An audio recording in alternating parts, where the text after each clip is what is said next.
That was Chick's tune based on You Stepped Out of a Dream. Barry Harris once said something that stuck with me while I was attending his jazz cultural workshop. The maxim was, we tend to practice what is easy for us, what we know. As an improviser, you should strive to change the way you practice, which changes the way you think in real time as you improvise.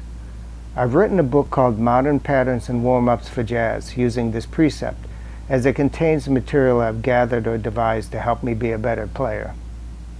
My book begins with pentatonic exercises, some quite usable in soloing as they are.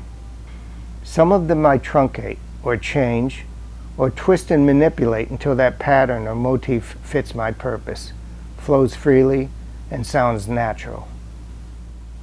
Sounding relaxed and natural isn't completely an inherited trait, but comes from years of hard practice and dedication.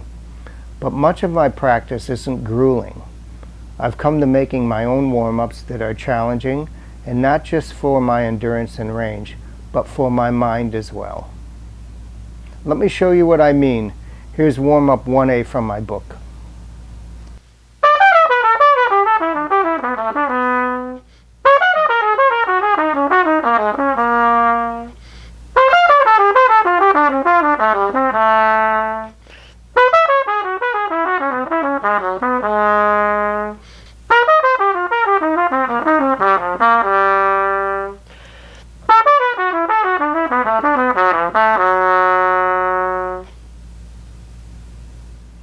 And exercise 2A.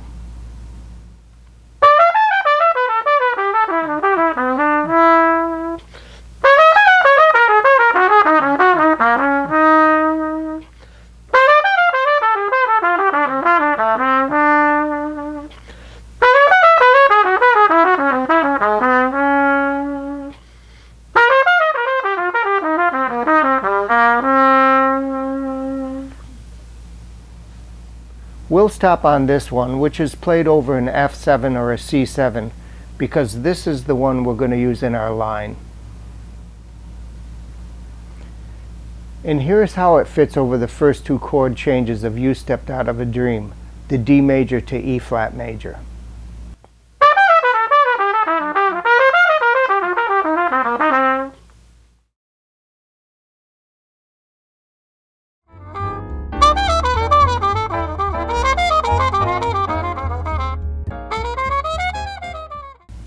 You'll note that I don't start my solo with something that complex, but rather I build up to it. Much as when I'm salsa dancing, I don't immediately give my partner double and triple turns. Here's figure H from my book. This also fits over the first two chord changes in You Stepped Out of a Dream, the D major to E flat major.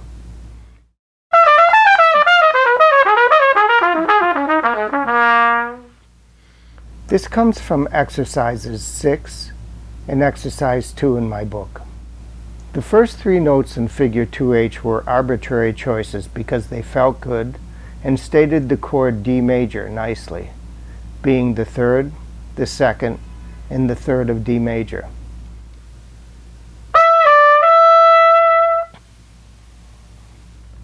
The next 3 motifs are from exercise 6 in my book, in a grouping of 4 notes, 4 notes, and then 2 notes. You notice that some of the notes in this line are not in D major. That's because I'm playing a strong rhythmic motif and I choose an atonal approach in phrase C. As in picking out speakers for your home stereo unit, the ear is the final test.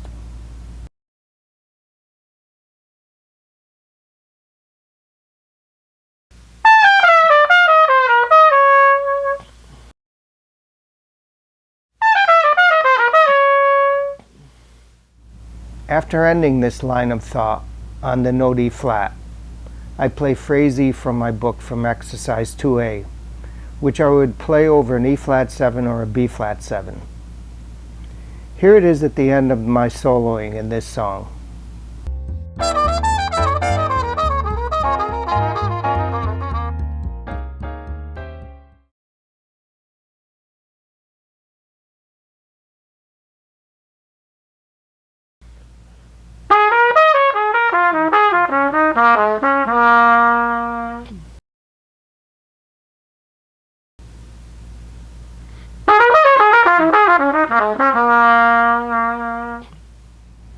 You could hear that I'm shortening exercise 2A for this phrase.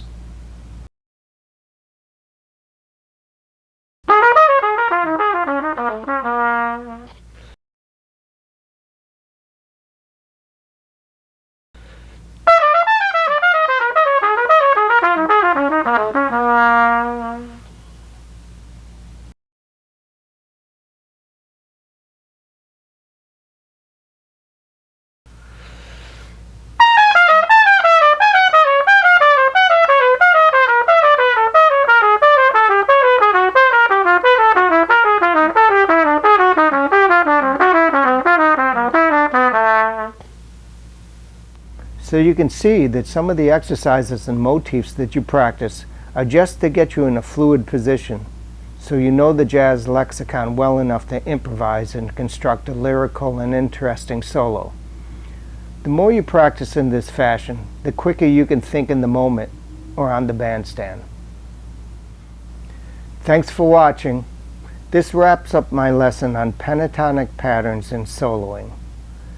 You can see that warming up can be fun and entertaining, and at the same time remain practical.